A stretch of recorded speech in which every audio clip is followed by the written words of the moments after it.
स्वागत है आप सभी का। आपके साथ मैं हूं स्वप्निल और आप देख रहे हैं पंचतंत्र। फिर विज्ञप्तियां निकली हैं 13,000 से ज्यादा पदों के लिए। 13,398 पदों पर भर्तियां निकली हैं। अगर आप इसको ब्रेक इवन करके देखेंगे तो आप ये पाएंगे कि हेल्थ सेक्टर को मजबूत करने के लिए सरकार की ओर से ये कदम उठाया गया, यानी ये सारी की सारी जो भर्तियां हैं वो हेल्थ सेक्टर के मद्देनजर की जा रही हैं। अब आप ये कह सकते हैं कि संविदा पर नौकरी निकाली गई है। आइडियलिस्टिकली संविदा की लोकतंत्र में जगह वैसे तो नहीं होनी चाहिए, लेकिन ऑप्शन क्या है? जब तमाम सरकारों ने इस ऑप्शन को चुना है तो उसके पीछे शायद कोई तर्क होगा जो आपके हमारे गले से नीचे न उतरे। लेकिन फिर भी 3 नजरिए हैं देखने के। अव्वल तो ये कि 1 लाख से ज्यादा पदों पर भर्तियों की विज्ञप्तियां भजनलाल सरकार के शुरुआती सवा साल में निकल चुकी हैं। अब आप इनमें ब्रेक इवन करेंगे तो इनमें से नियमित कितनी, संविदा पर कितनी, ठेके पर कितनी, वो भी एक नजरिया है देखने का।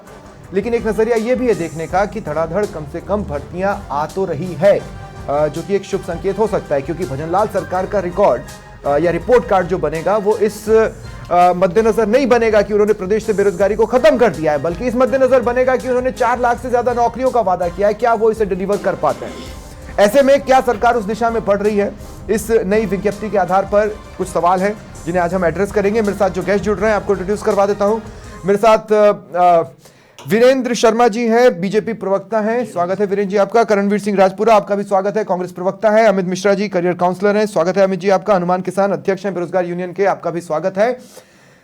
मैं शुरुआत वीरेंद्र भाई आपसे करना चाहता हूं।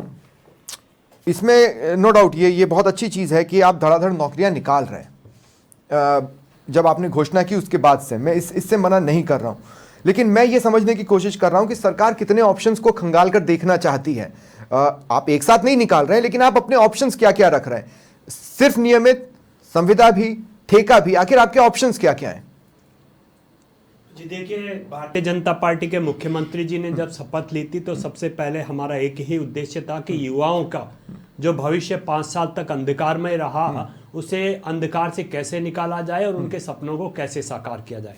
तो माननीय मुख्यमंत्री जी ने सर्वप्रथम एक ही बात कही थी कि 6 लाख नौकरियां तो प्राइवेट सेक्टर में देंगे और 4 लाख नौकरियां सरकारी क्षेत्र में देंगे। निश्चित रूप से उसी के परिणाम सामने परिलक्षित होते नजर आ रहे हैं, क्योंकि प्रथम वर्ष में जिस प्रकार की भर्तियां निकाली गई 1 लाख से ज्यादा और 47,000 नियुक्तियां एक बार में और 13,500 अभी 12 जनवरी को नियुक्तियां दे दी भी गई है। तो सरकार की मंशा एकदम ठीक सामने है कि वो नियुक्तियां देना चाहती है, पहले की तरह नहीं। एक सवाल, जब आप लोगों ने 4 लाख सरकारी नौकरियों का वादा किया तो हो सकता है बेरोजगारों को ये लगाओ, एक पत्रकार के तौर पर मुझे भी लगा कि आप शायद नियमित की बात कर रहे हैं।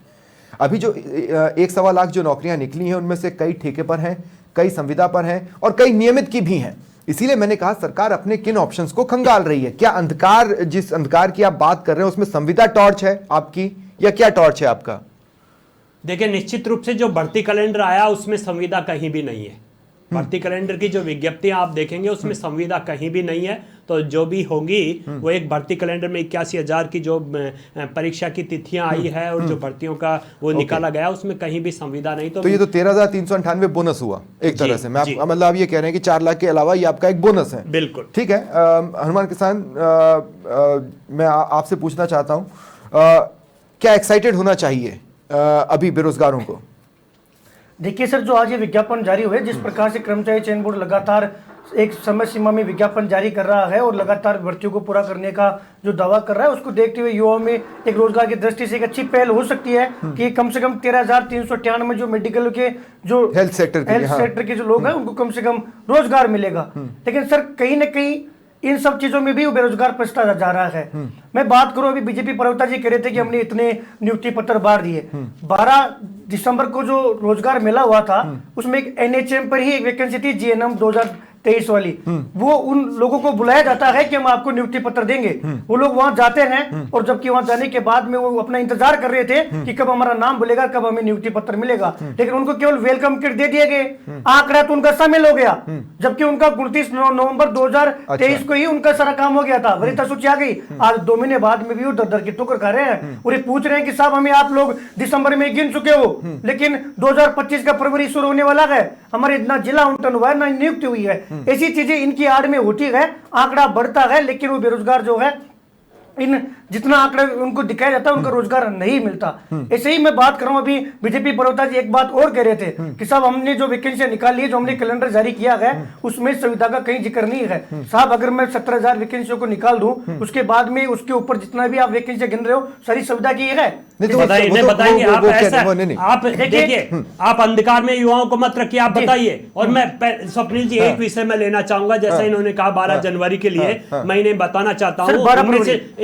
12 जनवरी को अभी हमने नियुक्तियां दी है, उसका मैं डिटेल्स आपको देना चाहूंगा जिससे युवाओं के सामने स्पष्ट हो। जी सर। उसमें हमने चिकित्सा विभाग में सीएचओ के 5,261, वित्त विभाग में कनिष्ठ लेखाकार के 4,749, गृह विभाग में कांस्टेबल सहित अन्य के 3,133 और राजस्व विभाग में सवाल ये है कि क्या कुछ लोग वहां से जाकर खाली हाथ लौट गए? सर 12 दिसंबर को आपने एनएचएम जीएनएम 2023 के अभ्यर्थियों को बुलाया, वापस क्यों लौटा दिया? आप सुनिए ना, आपने जो कहा कि उसमें एनएचएम के थे, ये थे, वो थे, मैंने जो गिना रहा हूँ वो नियुक्ति जनवरी का, दिसंबर की बात हो रही है। 22 दिसंबर 2023 की बात कर रहा हूँ। गलत कमिटी 22 दिसंबर 2023 को बता दीजिए। जनवरी के लिए बोल ठीक है, रहा हूं। तो सर 12 दिसंबर की बात कर रहा हूं। 2 मिनट हनुमान, मैं एक बार फिर कह रहा हूं कि अधिकतर संविदा पर है, लेकिन अगर बीजेपी प्रवक्ता ये कह रहे हैं कि संविदा तो बोनस है तो नियमित आएंगी, तो जी सर हम स्वागत कर रहे हैं ना।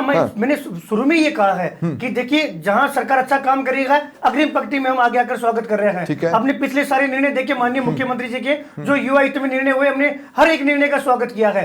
ऐसा नहीं है कि आज 13,398 पदों को हम स्वागत कर रहे हैं, हम इसको पॉजिटिव वे में ले रहे हैं कि कम से कम 13,398 लोगों को रोजगार मिलेगा, क्योंकि पहली सरकार है जिसने आती ही पहल की कि लगभग 1 लाख से आसपास हमारे पास विज्ञापन है।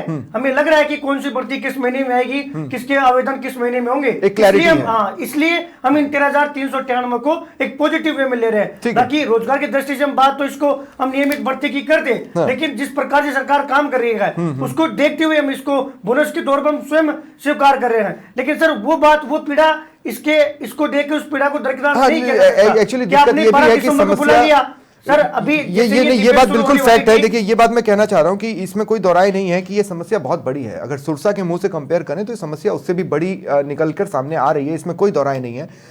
लेकिन अमित जी मैं आपसे भी ये सवाल लेना चाहता हूं। मैं निजी तौर पर संविदा के खिलाफ हूं, मैं इस बात को स्पेसिफिकली बोल दूं, लेकिन जब कोई ऑप्शन ना हो तो संविदा भी लगभग प्राइवेट जॉब जैसे ही मैं मानकर चलता हूं। संविदा में कम से कम एक ठिकाना है कि इतने समय तक तो है ही है, बाद में बेनिफिट्स भी मिलते हैं। प्राइवेट नौकरियों में तो वो सिस्टम भी नहीं है। ओवरऑल किस नज़र से देखा जाए इस कदम को? सर संविदा बेसिकली स्थायी समाधान नहीं है। अगर आप देखें कि बेरोजगारी का स्थायी समाधान नहीं है। हर युवा ये चाहता है कि वो सरकारी नौकरी लगकर अपने भविष्य को सुरक्षित बना ले। अभी सरकार ने संविदा पर वैकेंसी जारी करी है, निकाली है, ये स्वागत योग्य कदम होना चाहिए, क्योंकि इस बेरोजगारी के इस आलम में अगर युवाओं को अगर कहीं मौका मिलता है तो ये कहीं ना कहीं उनके लिए एक अच्छी बात है। सर मैं एक बात बताना चाहूंगा कि अगर संविदा पर अगर जाकर कोई नौकरी करता है कोई व्यक्ति, तो उसको शासन और प्रशासन में जो है काम करने का अनुभव मिलेगा, थोड़ा बहुत उसको कहीं ना कहीं आर्थिक मदद भी मिलेगी। अगर एक तरफ वो पूरी तरीके से बेरोजगार है, अगर उसको थोड़ा बहुत भी कहीं मदद मिल रही है तो उस बेरोजगारी के उस दौर में कहीं ना कहीं उसके लिए एक मतलब एक एक्स फैक्टर हो सकता है सर ये। लेकिन सबसे बड़ी बात यह है कि संविदा एक परमानेंट सोल्यूशन नहीं है, इसके लिए सरकार को ध्यान देना चाहिए। पहली बात तो जो है अगर वैकेंसी निकाली है संविदा पर तो सरकार को जो है कहीं ना कहीं मानदेय को जो है इसके ऊपर ध्यान देना चाहिए कि कम से कम उनको इतना तो मानदेय मिले जिससे कि वो अपना परिवार का खर्च चला सके। देन उसके बाद में उसको जो है परमानेंट कहीं ना कहीं जो है सरकारी नौकरी के तौर पर उनको एस्टेब्लिश करने की भी कोशिश सरकार की तरफ से होनी चाहिए सर। होनी चाहिए। ठीक है, मैं एक बार करणवीर सिंह जी आपके पास भी आ रहा हूं। करणवीर सिंह जी देखिए क्या है कि संविदा पर कमेंट करने का अधिकार वैसे तो किसी को भी नहीं है, अब न बीजेपी को है न कांग्रेस को है, लेकिन इसके बावजूद जहां से हम बैठकर देख रहे हैं इसमें तो कोई दौराय नहीं है। हर घोषणा के साथ हम एक डिबेट लाते हैं और आप जुड़ते हैं, इसका मतलब है कि विज्ञप्तियां तो निकल रही हैं, धड़ाधड़ निकल रही हैं, और कम से कम हमें यह पता है कि अगले 1 साल 2 साल तक क्या क्या होने वाला है, कब कब होने वाला है। स्वप्निल जी इस 1 साल के अंदर भारतीय जनता पार्टी और झूठ का जनरेटर एक दूसरे के प्राइवेट हो चुके हैं, लगातार झूठ के दावे कर रहे हैं। अभी इन्होंने बैठे बैठे कहा कि हमने 1 साल के अंदर एक लाख नौकरियां दे दी, जिसके अंदर ये कह रहे थे जो घोषणा की है उसके अंदर ये कह रहे थे कि हमने संविदा को शामिल नहीं किया। आप बता दीजिए मेरे को, 52,000 तो फोर्थ ग्रेड की नौकरियां हैं, उसके अलावा 13,000 ये नौकरियां, इसके अलावा कौन सी नौकरी उन्होंने नहीं निकाली? मात्र 6,000 इन्होंने नौकरियां निकाली है। बात वो नहीं है, कांग्रेस पार्टी ने के जब समय भी संविदा का विषय आया था और हमारी सरकार ने पहल की थी राजस्थान के संविदा कर्मियों के लिए Rajasthan contractual hiring to civil post का रूल लेके आई थी, जिसके अंदर 1,10,000 कर्मचारियों को हमने नियमित करने की बात। नहीं, लेकिन करणवीर भाई आपका रिपोर्ट कार्ड तो इस हिसाब से बनेगा ना कि आपने टोटल जितने की बात की थी उतनी तो आप देकर गए ही नहीं। 5 साल में नहीं निकाला। नहीं करणवीर भाई मेरी बात समझिए, मैं कह रहा हूं कि अगर आप अपने रिपोर्ट कार्ड को गिनाना चाहते हैं तो आपका रिपोर्ट कार्ड तो इस आधार पर बनेगा ना कि आपने घोषणा पत्र में जितनी संख्या का वादा किया था आप लगभग उसका आधा ही शायद टच कर पाए अपने 5 साल में। जी कांग्रेस पार्टी के द्वारा जो रूल लेके उन संविदा कर्मियों की स्वीकृति थी वो है, और जहां भारतीय जनता पार्टी 5 साल तक इस चीज का विरोध करती रही थी कि संविदा पर नौकरी नहीं, लेकिन संविदा को तो हटाने का आपका वादा था, घोषणा पत्र में आपने वादा किया था कि हम संविदा हटा ही देंगे। नहीं 2 सेकंड करणवीर भाई, लेकिन संविदा को हटाने का तो आपका वादा था, आपने तो अपने घोषणा पत्र में लिखा था कि हम संविदा हटा ही देंगे। स्वप्निल जी कांग्रेस पार्टी लेके आई थी ना रूल, उसके अंदर हमने नियमित करने की बात की थी 1,10,000 कर्मचारियों को, उनके मानदेय की बात की थी 5%, उनका 1 साल के बाद बढ़ाएंगे, पर संविदा कोई स्थायी समाधान नहीं है। और जो भारतीय जनता पार्टी 5 साल तक लगातार आरोप प्रत्यारोप की राजनीति करती रही, उन संविदा कर्मियों को के साथ आंदोलन करती रही, आज वो किस मुंह से संविदा की नौकरी लेके आए, ये समझ पर है। ठीक है, संविदा स्थायी समाधान नहीं है, इस बात को हम सभी जुबान दे रहे हैं, ऐसा नहीं है कि हम जुबान नहीं दे रहे हैं। खास बात यह है वीरेंद्र जी, मैं आपसे पूछना चाहता हूं, इंटरेस्टिंगली कुछ लोगों ने मुझे सोशल मीडिया पर अप्रोच कर कुछ जानकारियां दी हैं, जैसे CHO भर्ती 2022 में मानदेय 25,000 प्रति महीना था, जो CHO भर्ती 2025 में आकर 18,900 हो गया है। एक ही भर्ती में 2 अलग अलग मानदेय कैसे हो सकते हैं? मतलब कुछ डिस्क्रिपेंसीज हैं या किसी प्रॉब्लम्स को सरकार फेस कर रही है जिसकी वजह से ऐसा है? कई लोगों ने सवाल ये भी उठाए हैं कि GNM नर्स जो बात हनुमान कर रहे थे, 29 नवंबर को परिणाम जारी हुआ, अब तक नियुक्ति नहीं मिली है, उनको कब खुशियां मिलेंगी? ये जो आपका 45 दिन में हम आपको पोस्ट कर देंगे, सर मैं वो वाली जो पॉइंट ऑफ व्यू है। एक बात ऐड करूंगा, ये GNM NHM वाले वो अभ्यर्थी हैं जिनका 29 नवंबर को परिणाम आ गया और 12 दिसंबर को इनको नियुक्ति देने के लिए मुख्यमंत्री ने बुलाया था, बुलाकर वेलकम किट देके इनको भेज दिया और आज तक इनका ना जिला आवंटन हुआ और ना मैंने उस पॉइंट को कवर किया। तो वीरेंद्र भाई सवाल यही है, 2-3 चीजें हैं जिसका आपको जवाब देना है बेसिकली। जी हाँ, पहला विषय तो कुछ टेक्निकल विषय थे, उन्हें मंत्रालय के माध्यम से दूर किया जा रहा है। निश्चित रूप से जो समयावधि दी गई है और जिनके लिए कह रहे हैं कि उन्हें वेलकम किट दे दिया गया, निश्चित रूप से उनकी नियुक्ति होनी है। कुछ कोर्ट के और कुछ टेक्निकल विषय थे, इस वजह से थोड़ा डिले हुआ, लेकिन निश्चित रूप से इसी माह में फरवरी और मार्च में ही इनकी नियुक्तियां हो जाएगी। पहला विषय। दूसरा विषय जो दूसरा विषय जो कांग्रेसी मित्र कह रहे थे, पूछ रहा हूं मानदेय का, पूछ रहा हूं कि क्या मानदेय में डिफरेंस है, अगर है तो क्यों है?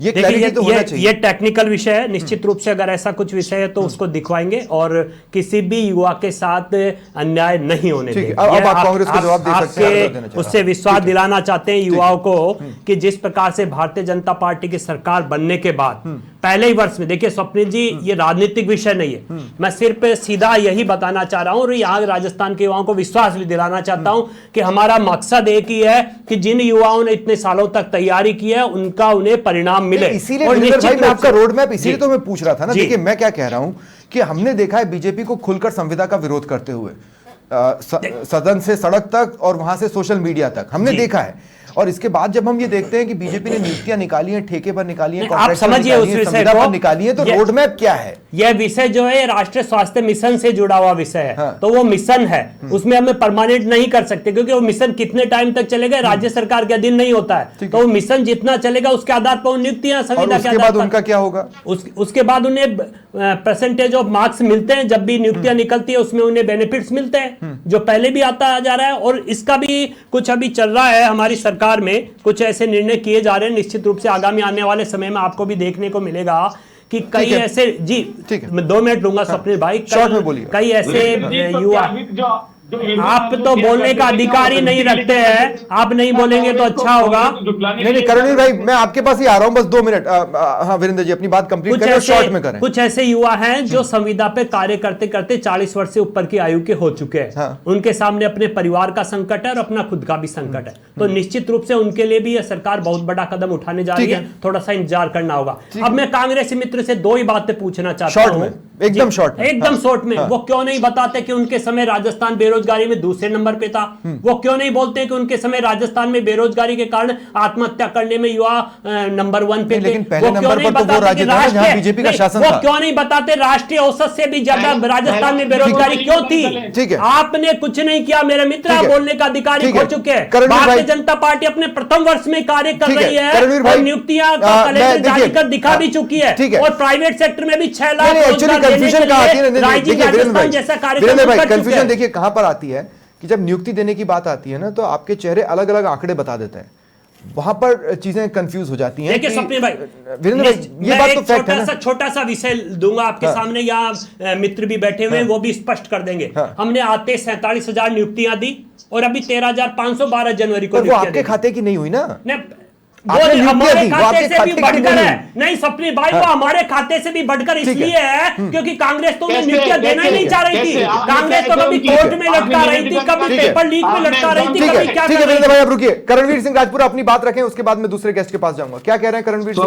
जी? स्वप्निल जी, दो ही सवाल है। ये कह रहे हैं कि वो हमारे खाते से, क्या इन्होंने निवेदिका निकाली, क्या इन्होंने एग्जाम करे, क्या उन्होंने उन लोगों को 1 लाख जो 4 लाख का वादा किया था उसके अंदर इसको सम्मिलित कर लिया?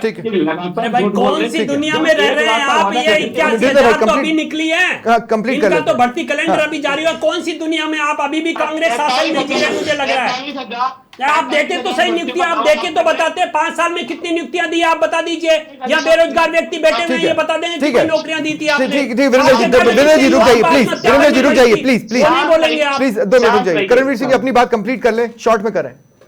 30,000 नियुक्ति की बात कर रहे हैं, वो भी कांग्रेस के समय की थी। जिन 13,000 नियुक्ति की बात कर रहे हैं, वो भी कांग्रेस के समय की थी। बताइए, जो आप लगातार 1 लाख भर्तियों का दावा करने वाली भारतीय जनता पार्टी, पर मतलब ये है ना कि आप नियुक्ति नहीं दे पाए थे। उसमें राहुल ने जब भी वोट लेके आते हैं 13,000 संविदा पे लेके, ठीक है, मात्र 6,000 नौकरियां लेके आए। ठीक है, टीचर, इंस्पेक्टर, हनुमान किसान, इंजीनियर सब लोग शामिल। एक बार फिर मैं आपके पास आ रहा हूं, सब लोग शामिल। हनुमान किसान, मैं ये कह रहा हूं कि क्या देखिए होता क्या है कि मैंने देखा है बेरोजगारों के आंदोलनों को, प्रदर्शनों को बहुत करीब से देखा है। कई बार मजबूरियां भी इतनी हावी हो जाती हैं कि हमें प्रदर्शन करना पड़ता है या बेरोजगारों को प्रदर्शन करना पड़ता है। मैं कह रहा हूं कि क्या बेरोजगारों के बीच में एक ऐसा माहौल सेट हुआ है क्या सरकार के 1.25 साल में कि शायद भविष्य ठीक है, हमें उग्र होने की जरूरत नहीं है या हमें आंदोलन की जरूरत नहीं है?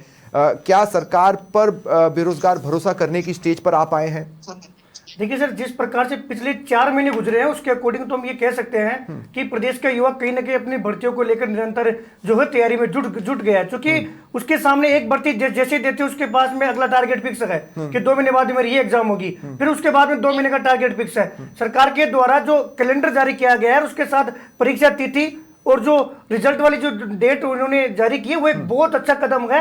उससे युवाओं में निश्चित तौर पर सड़क पर संघर्ष करना, इन चीजों से राहत जरूर मिलेगा। मैं राहत शब्द इसलिए इस्तेमाल कर रहा हूं कि इसकी आड़ में सरकार को एक फायदा है कि सरकार ने शिक्षा विभाग में नाम मात्र के पद देके उनको लॉलीपॉप दे दिया, ऊंट के मुंह में जीरे के समान भर्ती दे दी, उन सबको बेरोजगार सहन कर रहा है। क्योंकि अगर उसके बाद 2 ऑप्शन है, या तो 2 महीने बाद में अपनी भर्ती की एग्जाम दे जो कि बहुत कम पदों पर है, और दूसरी तरफ या प्रदर्शन करे तो फिर उसमें भर्ती को चुनता है। इस तरीके से दोहरी जो मार्ग उस बेरोजगार पर है। लेकिन जिस प्रकार सरकार पहल कर रही है उससे हम कुछ भी हैं कि सरकार ने पहले ही साल आकर कम से कम पहल तो की, और अगर सरकार जो वादे के अनुसार भर्तियां नहीं करेगी तो हम सवाल पूछने के लिए तैयार है, सरकार को घेरने के लिए तैयार है, आगामी चुनावों में सरकार को जवाब देने के लिए तैयार है। हम इस बात की भी युवाओं को खुशी है कि माननीय मुख्यमंत्री जी ने आके ये पहल की कि साहब 1 लाख ये भर्तियां पकड़ो, इनके आवेदन हम इस महीने में करवाएंगे, इसके परीक्षा हम इस महीने में करवाएंगे। इसलिए कहीं ना कहीं जो आंदोलन है उससे राहत जरूर मिली है। इसके लिए हम ये नहीं कह सकते कि युवा को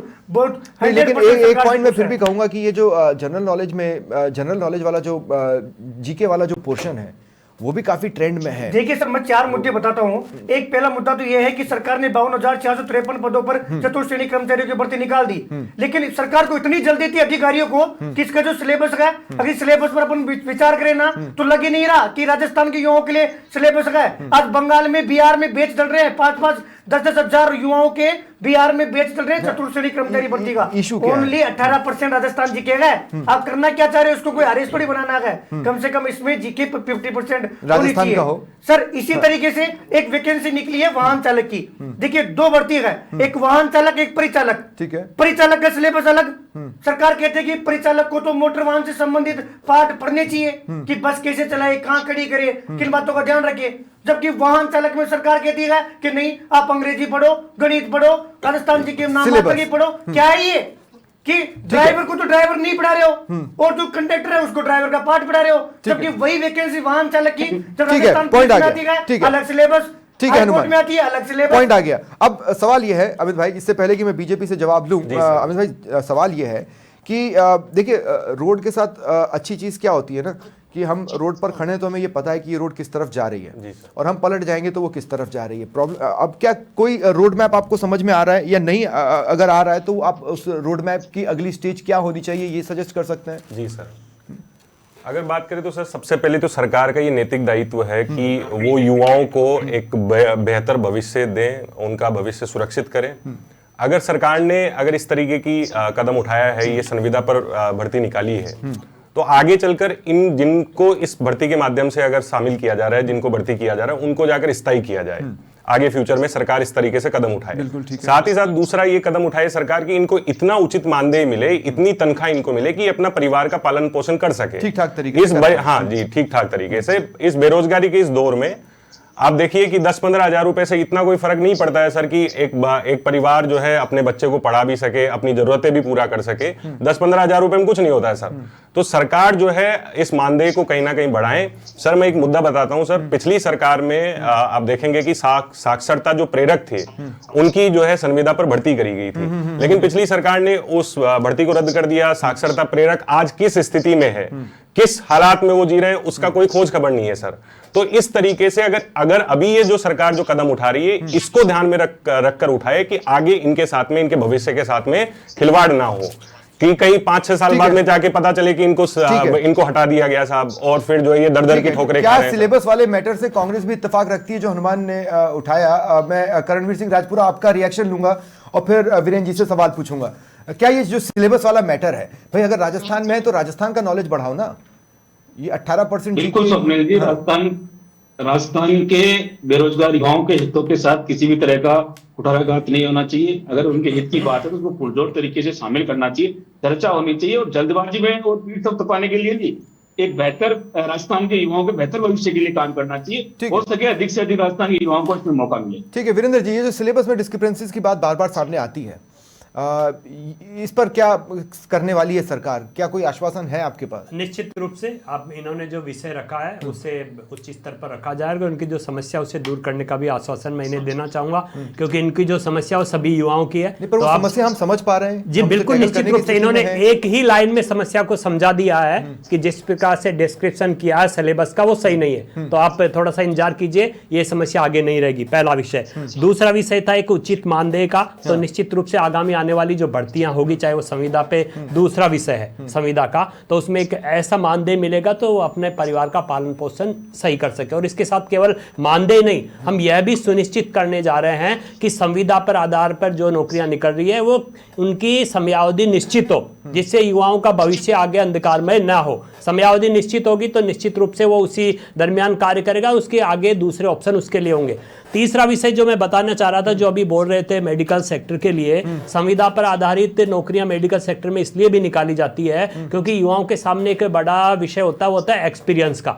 अगर उन्हें सरकारी उसमें एक्सपीरियंस इस प्रकार का मिल जाता है तो उनके लिए प्राइवेट सेक्टर एक बड़ा ओपन सेक्टर होता है, जहां पे जाके वो अच्छी सैलरी भी प्राप्त कर सकते हैं और अपने सपनों को साकार भी कर सकते हैं। तो एक अलग अलग पहलू है, देखिए एक अलग अलग पहलू, ये एक्सपीरियंस का पहलू है। आप देखिए उसके सामने क्या पहलू है, लेकिन ये आपकी स्ट्रेटजी का नहीं हो सकता। क्या कांग्रेस के जमाने में इस तरह का एक्सपीरियंस आप सामने आप आप जो कुठाराघात वाली बात कर रहे हैं ना, आपने तो भविष्य युवाओं के साथ कुठाराघात करने वाले अब कुठाराघात, ठीक है, अब मैं आप सबको रोक रहा हूँ जी, वो इस विषय को समझ ही नहीं पाएंगे कभी। ठीक है, नहीं, लेकिन मैं फिर भी कह रहा हूँ कि सरकारों की स्ट्रेटेजी का पार्ट ये नहीं हो सकता कि कोई हमारे पास से छिटक कर प्राइवेट तक जाए। एक मिनट के लिए मैं पूरा विषय रखना चाहूंगा। यहाँ प्राइवेट शॉर्ट में सेक्टर बोल दीजिए। इस देश में प्राइवेट सेक्टर में नौकरियां करने वाले बहुत लोग हैं, बिल्कुल। उनके सामने समस्या आती है जब वो इंटरव्यू देने जाते हैं, तब कि उन्हें पूछा जाता है कि आपका एक्सपीरियंस क्या है।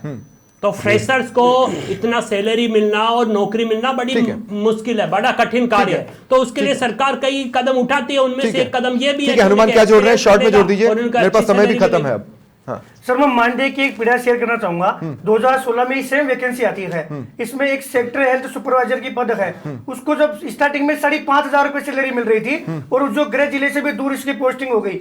आज 5,500 से 11 साल बाद में उसकी जो सैलरी है वो 11,200 रुपए है। आप देखिए क्या ये पॉसिबल है कि कोई किसी को अपने परिवार को 5,500 रुपए में कैसे पालेगा और 11,200 रुपए में कैसे पालेगा। तो ये सब चीजें इसमें ये भी प्रावधान नहीं है। फिर इसमें डिजायर चलेगी सर, इसमें राजनीतिकरण ये होगा कि 11,200 रुपए आपने मानदेय रख दिया। अभी तो ये अच्छा लग रहा है कि साहब 11,200 में टाइम पास हो जाएगा, कम से कम परिवार तो पल ही जाएगा। उसको जैसे कि वो बस्सी का रहने वाला है, जयपुर जिले का रहने वाला है, तो उसको पोस्टिंग मिलेगी पाली, उसको पोस्टिंग मिलेगी बाड़मेर, फिर वो डिजायर ले लेके अपना कागज लेके घूमता रहेगा। लेकिन हनुमान भाई, मौजूदा समय में मैं एक बात ये पूरी जिम्मेदारी के साथ कह रहा हूँ, अच्छों की डिजायर्स नहीं चल रही हैं इस वक्त सर। लेकिन आप भी जानते हैं, मैं भी मैं ये निवेदन कर रहा था, संविदा के साथ एक ऐसा प्रावधान हो जाए कि कम से कम एक प्राथमिकता ये रहे कि उसको गृह जिला मिले, उसको अपने आसपास ही नौकरी मिल जाए। तो फिर भी ये अभी एक बड़ा लंबा सफर है, बड़ा लंबा सफर है जो सरकार को तय करना है, हो सकती है। और समय समय पर इस तरह के इश्यूज हम लोग भी बताते रहेंगे। बहुत बहुत शुक्रिया आप सभी का मेरे साथ जुड़ने के लिए और चर्चा में शामिल होने के लिए। फिलहाल इतना ही, नमस्कार।